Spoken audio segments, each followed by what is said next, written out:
Good afternoon. Good afternoon. Good afternoon, ma'am. Yes. So we'll start with the physical development. Okay. Take page number 77. Again, these are the topics that we have already learned. You might have learned this in biology also last year. Primary and secondary sexual characteristics of human beings. Okay. So physical development. Puberty or sexual maturity marks the end of childhood and signifies the beginning of adolescence, which is characterized by dramatic physical changes in both growth rate and sexual characteristics. Okay, so the growth rate also increases. In the previous section, we saw there are rapid changes happening, not only physically, but in all terms, there is rapid change happening in the stage of adolescence. Okay, and along with that, there is rapid growth also. Not only development, the physical growth is also there, as well as the sexual maturity and sexual characteristics are also growing and developing in the individual in this particular stage. Okay.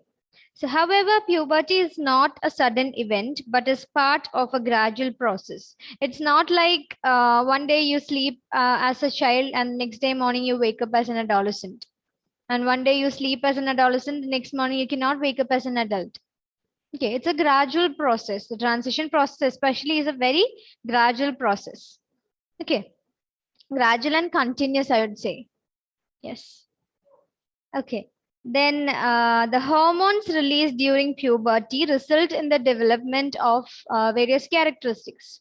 Okay, that's what we call primary as well as the secondary sexual characteristics. Then, just a minute. Yeah. So these are the characteristics that we are going to study about the primary sexual characteristics as well as the secondary sexual characteristics. And the main difference between the two is primary sexual characteristic is always present at birth. Okay, that means the basic organs and the basic things needed to reproduce. That is different in males and females, but that is present at birth in any individual. Yes, the reproductive organs especially. And the penis in males and the ovaries and vagina in females. They are the main things that are considered when we talk about primary sexual characteristics. And the difference between primary and secondary sexual characteristics are that primary is always present at birth. Okay, secondary is the one that we develop during adolescence, during puberty period.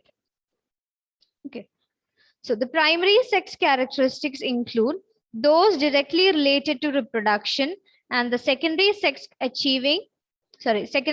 characteristics include features or signs of achieving sexual maturity. Underline that sentence. First one is directly related to reproduction.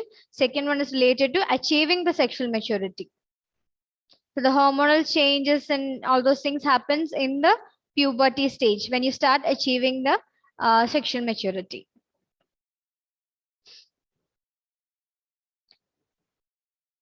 Then pubertal changes in boys are marked by acceleration in growth. Please start underlining from there. They are the pubertal changes, or we can call them secondary sexual characteristics. Pubertal changes in boys are marked by acceleration in growth, facial hair, and changes in voice, basically. Then the muscular build is also one feature. Increase in height.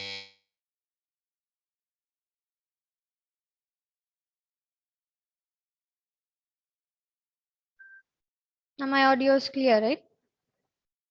Okay.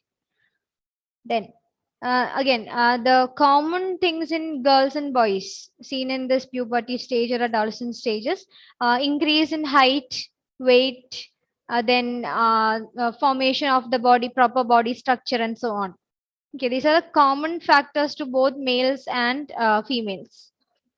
But in specific in girls, there are different changes. In girls, rapid growth in height usually begins about 2 years before menarche. Okay. And what is menarche? The onset of menstruation. Okay, the time or the period of time where you start menstruation. That is, you actually achieve sexual maturity or start achieving sexual maturity. That's the beginning. That is called menarche. And what do you call the stopping of this reproductive capability? putting an end to the menstruation. What do you call that? Menopause. Menopause. Last year you have studied in biology, isn't it? Menopause, menarche and menopause. Yes. So menarche is seen in puberty or in adolescence. Menopause is basically in old age. Then the growth spurt generally begins at the age of 12 or 13 for boys and at the age of 10 or 11 for girls. Growth spurt means the sudden growth. That is growth spurt. Then it is normal to have variations in the pubertal sequence. That is, it's not necessary that you should achieve puberty or you should achieve sexual maturity at the same stage as your friend does or your classmate does or maybe a neighbor of your same age does. The period can vary, depends on the person. Again, in the beginning I told you, because of the lifestyle changes, because of the food habits and because of the genetics, it can vary. The time period or the onset of menstruation can vary. The onset of puberty for males and females both can vary. All right. Then it is yeah, that's already done. For example, among two boys or two girls of same chronological age, one may complete pubertal sequence before the other has begun it. Chronological age means the usual age that we consider. Okay, generally when we talk about intelligence, there is a formula for calculating IQ, intelligence quotient. Okay, it's MA by CA into 100. MA means mental age, CA means chronological age. Okay, so there we discussed two types of ages. One is the usual age, like how many years have you spent on earth? How many years have passed since you were born? That is a chronological age. Mental age means it's found out in some other manner. It's a bit complicated. I'm not explaining now. It's like, I'll give you an example to explain that. When you are some 20 years of age, chronological age is 20, but you behave like a 10-year-old, or your cognitive capacity is just like a 3-year-old. You're not mature enough. You're not having the proper thinking capabilities. Maybe you have a mental deficiency also. And that means your mental age, your mind, your thought process is of age just 3 or 10. Okay, that's mental age. So here it is mentioned about chronological age. I'll read that once more. For example, among two boys of same chronological age, one may complete pubertal sequence before the other has even begun it. So one might have grown all the mustache and beard, but the other one might have not even started. Okay, started achieving the pubertal stage. Then, both genetics and environment play a part in this. For example, identical twins reach menarche closer in time than do fraternal twins. On an average, girls from affluent families go through menarche earlier than girls from poor families. And historical trends show that the age of menarche is declining in industrialized nations, reflecting better nutrition and advances in medical care. Okay, so these are some of the examples given to explain that genetics and the environmental factors. As I told you, the food habits, the lifestyle changes, pollution, then stress in the family, all these can affect your achievement of puberty, achieving sexual maturity. Okay, all right. Then physical development during adolescence is also accompanied by a number of psychological changes. Around puberty, adolescents show an increase in interest in members of the opposite sex and in sexual matters, and a new awareness of sexual feelings develops. The increased attention to sexuality is caused by factors such as individuals' awareness of the biological changes taking place and the emphasis placed on sexuality by peers, parents, and society. It can be an exposure from the social media. You might have a curiosity to know more about it. It might be because you are given sex education in school itself. It might be because your parents think that you have reached such an age where they have to openly talk about it. So through that way, you might get this knowledge. Yes. Then by peer influence or through peers, through friends, you can get this type of information. Yes, especially when you. I mean, if you're trying to pursue this course further, I mean, the course in psychology further, we learn something called case history. when you are a psychologist, when you're working as a psychologist, when a patient comes to you for the first time, you have to collect details about each and every minute details of the person, right from the birth. Okay. And to the bystander, if the bystander is the parent, then obviously we'll ask about the prenatal development also. Okay. And there is one section where we ask about their sexual life. Like if they are married, married or unmarried, we'll ask about their sexual life. From where did they get to know about all of this? Is it from the books? Is it from social media? Is it from friends? Is it from schools? All those factors are very important. Okay, so case history means there are different sections for it, but one section is this. So for that also you have to know. And again, if you are showing inhibition towards talking about this concept, obviously you won't be able to collect that information, isn't it? And obviously the patient also will not be able to open up with you. If you are showing inhibitants, then obviously they'll also show. Okay. Even then, many adolescents lack adequate knowledge or have misconceptions about sex and sexuality. Then, sex is a topic parents find difficult to discuss with children, so adolescents tend to become secretive about sexual concerns, which makes exchange of information and communication difficult. So, in earlier stages, I would say this was considered as a sin in the family. Talking about this concept, like the sex education was in schools also, boys and girls were put in different rooms and then given education about this, isn't it? But now I think it's moderately less than, I mean, the bias is moderately less than the previous years, isn't it? Yes, people have started to talk and even talk more about it in a very sensitive manner, in a very open manner also. They have started talking and discussing about these topics in a very concerned manner, especially through social media now. Yes. Then the concern over adolescent sexuality has become intense in recent times because of the risk of AIDS and other sexually transmitted diseases. That's the main reason why even children plus adolescents have to be taught about this in an early age itself. The main risk is the sexually transmitted diseases like AIDS. Okay. Then the development of a sexual identity defines a sexual orientation and guides sexual behavior. Underline that. This is a stage where you decide your sexual orientation. Not decide, actually, you explore your sexual orientation. Then I don't know if I've said this case to you. Once this was shared by one of my professors in college. He was a practitioner, a clinical, not a clinical psychologist, he was a psychiatrist. Okay. And once one girl came in and she was talking about some relationship problems. Okay. And after sharing this issue, just a minute, somebody else entered. Okay.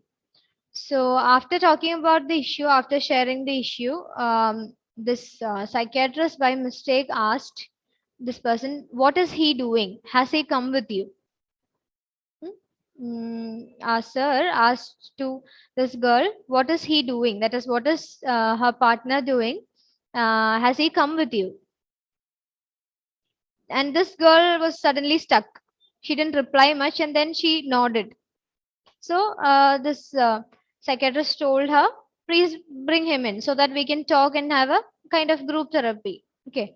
And she went and called this person in. That was a girl again. Okay. And our sir was like, oh my God, I made a huge mistake. Yes, that happens because even now, I think there are different bias that happens based on the sexual orientation of people. Okay, so this is adolescent stage is a period. Again, one more thing regarding the case, when you are becoming a psychologist, if you like, I heard that some of you would like to pursue the career, so keep this point in your mind. Okay, Don't refer to the person as him or her. Ask, has your partner come with you? You can use a neutral term if you don't know, if you're not sure about it. Okay. And even certain names like Surya,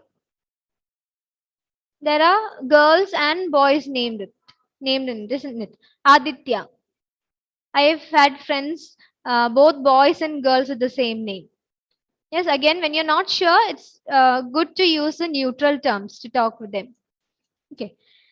Then, so we were talking about the sexual orientation. Yes. So adolescent is a stage where you explore your own sexual orientation, and then after this only you'll be choosing whether you have to find a life partner for, I mean, sharing the life with the same sex or the opposite sex or both. Okay, so there are homosexuals, bisexuals, heterosexuals. Okay, and another thing is you decide whether you're satisfied in your own body. That is in your own gender also. If you're not satisfied, again you become a transgender, or after surgery you become a transsexual. That's what happens. Okay. Then, as such, it becomes an important developmental task for adolescents. What is an important developmental task? Finding out the sexual orientation. Okay. Then, how did you think of yourself at the beginning of puberty? Adolescents are preoccupied with what they are like and develop individual images of what they look like. Another important developmental task during adolescence is accepting one's physical self or maturity. Adolescents need to develop a realistic image of their physical appearance which is acceptable to them. It is important to keep in mind that puberty also involves cognitive and social changes along with physical changes. So, these sexual orientation are related to physical development, the hormonal changes, the secondary sexual characteristics that are being developed, and all those features. That's why this is said under physical development section. Okay, now we have cognitive developmental changes, then forming an identity, then major concerns and all coming up in this portion. We'll take some major concerns for today. Cognitive development we'll see in the later classes. So, any doubt in the physical part, physical development? It's a common thing, no? And the sexual orientation also we have discussed. I mean, you have known through films, through social media, and everything about this orientation, the issues that people face, especially in adolescence and all. Okay. Did you watch a movie named Tittamirandu? Tamil movie?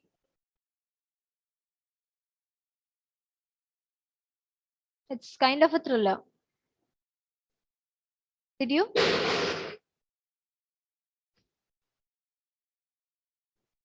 Do you hear some sound now? Yes. There is an infant here. That's why. Okay. Yeah. Did you watch that movie? Abhilash? No, ma'am. No. Nobody watched that. No. Okay. Then I'm not talking about it anymore. All right. So we'll move on to the next topic, some major concerns. And most of it we have already discussed. So we begin. First one is delinquency. Note down the point. Delinquency.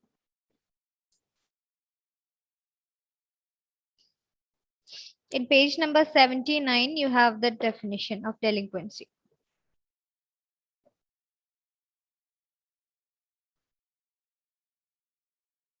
Okay. Before that, shall we read that first paragraph? Eva, can you read some major concerns? Some Yes, major ma'am. concerns. Page number 79.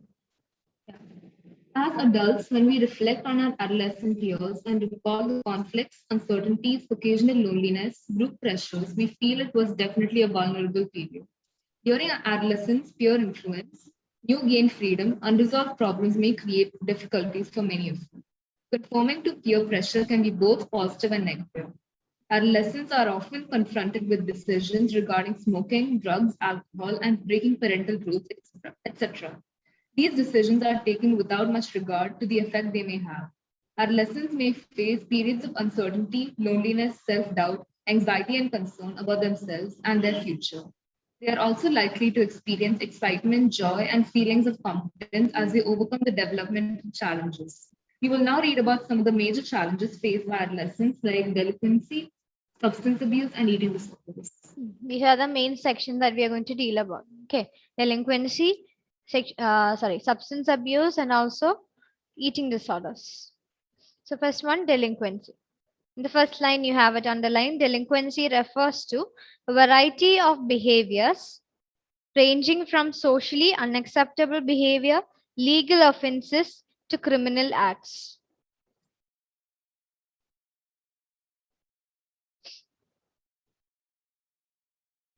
Okay, if you see this picture, you can understand. It's a basic summary of it. Delinquency. Any form of criminal act or unacceptable behavior shown by especially adolescents. That is referred to as delinquency. And there is one more name for this, or I would say an elaborated name, that is juvenile delinquency. That is also relating to the children and also adolescents who engage in unacceptable behavior or criminal acts or illegal activities. Okay. See, theft, stealing, burglary, then pickpocketing, then going away from home, that is running away from home, maybe with cash or some important material or expensive things, or stealing things from other people and then running away from home, then causing destruction to other people's properties and materials. All these things are involved in or included in delinquency. Examples include truancy, that is basically cheating, then running away from home, stealing or burglary, or acts of vandalism. Vandalism means basically destroying some property that another person owns. This is an example. When you look at the board, you can see this one is an example of vandalism. Throwing stones or something at the house, at the window panes, breaking the glass of the windows and so on. That's vandalism.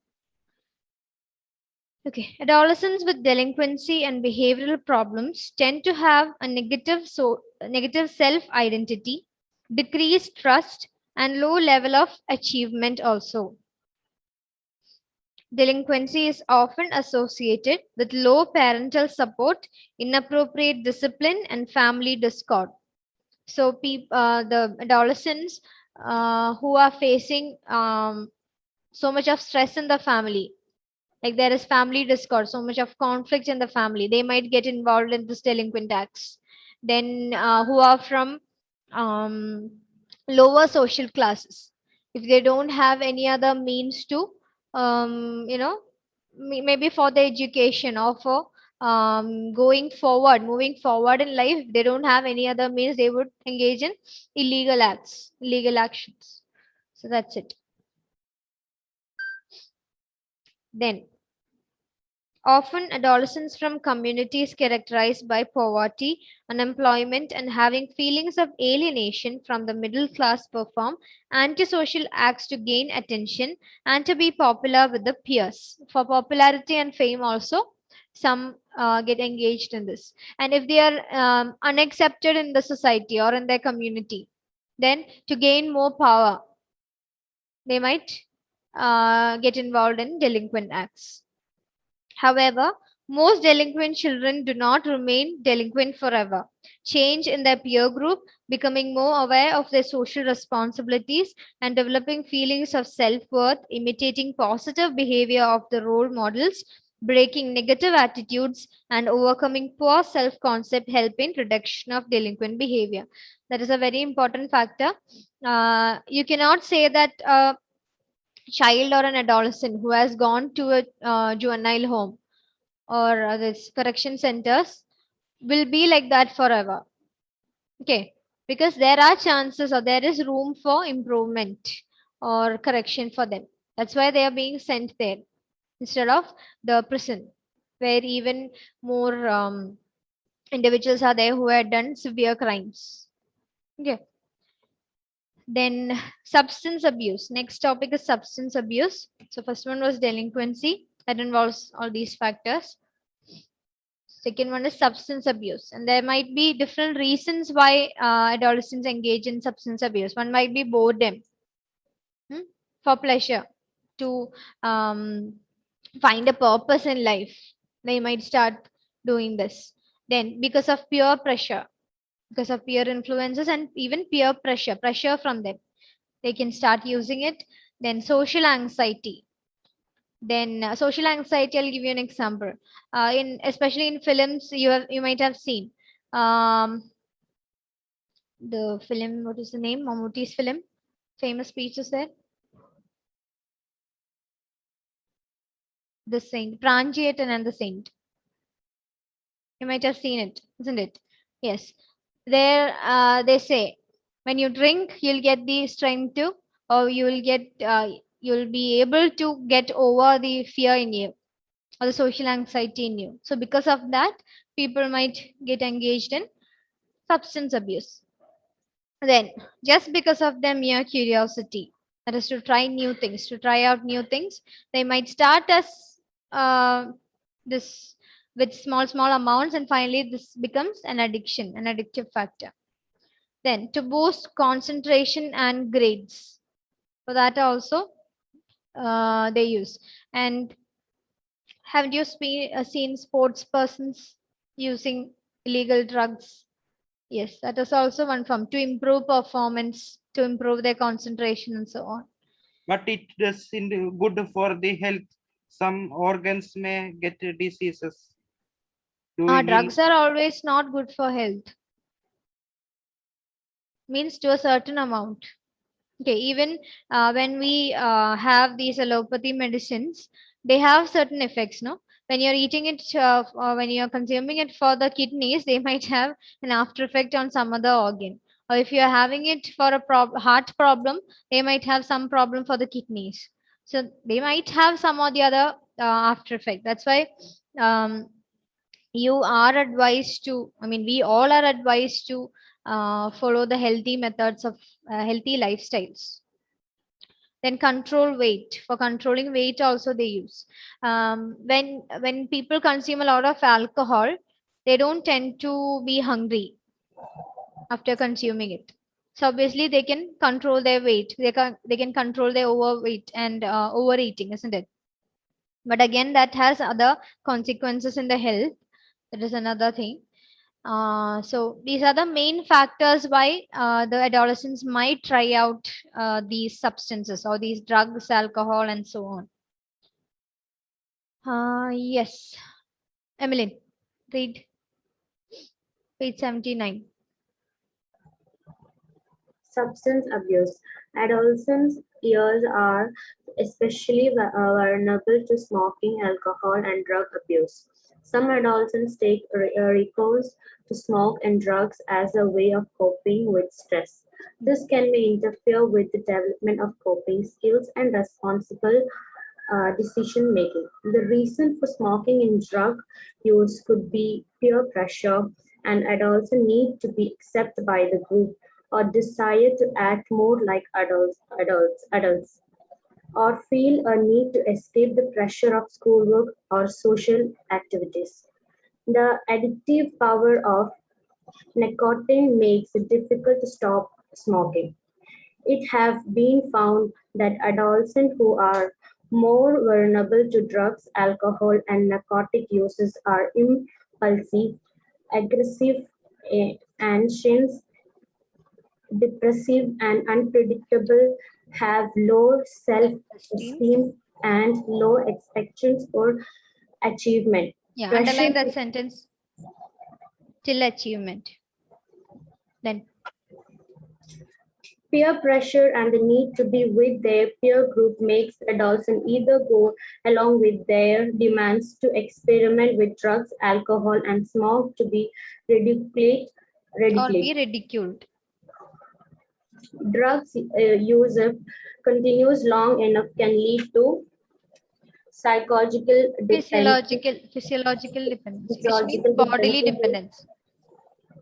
Addictions to drugs, alcohol, and narcotic may seriously jeopardize the Jeopardize. rest of adolescents' lives. Hmm. Positive relationship with parents, peers, siblings, and adults play an important role in prevention of drug abuse. Hmm. In India, a successful anti-drugs programs is the Society of Treasure anti-drugs programs in the Theatre and society. education program in New Delhi. Underline that point. Okay, then.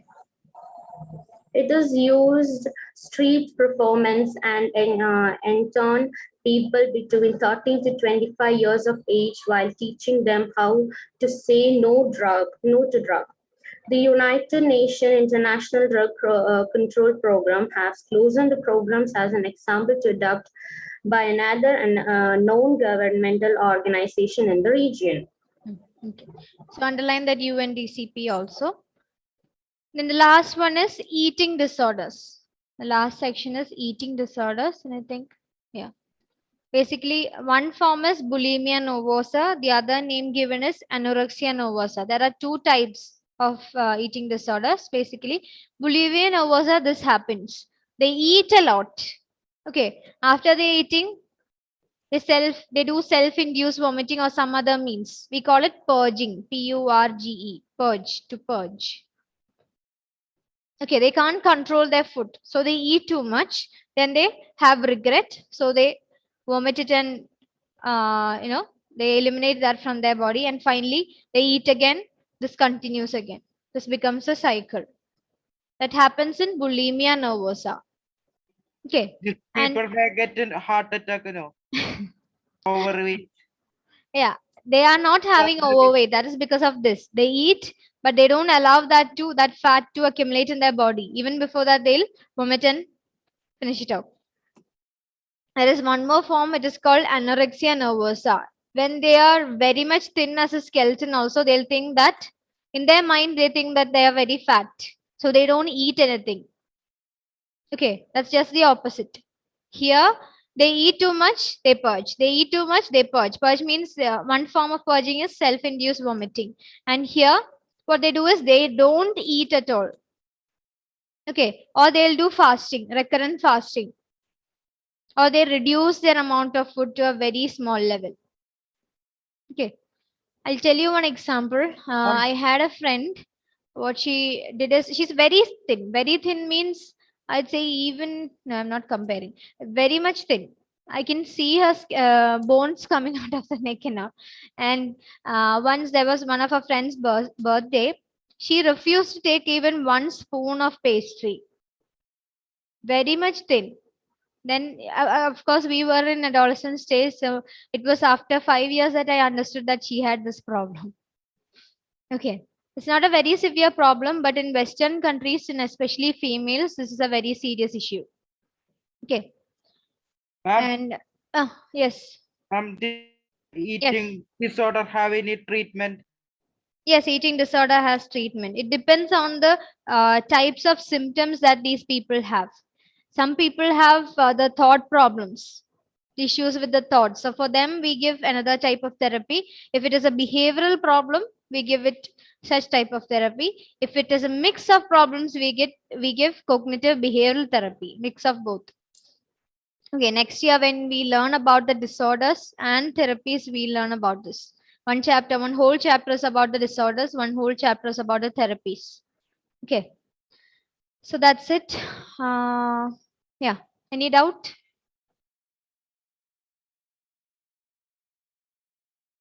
No. Anorexia, when you hear about anorexia nervosa, think of this. And bulimia nervosa, it's this. Okay, they eat. But here, they don't eat much. They do fasting or they completely stop eating. That is anorexia nervosa. Spelling is anorexia. ANOREXIA.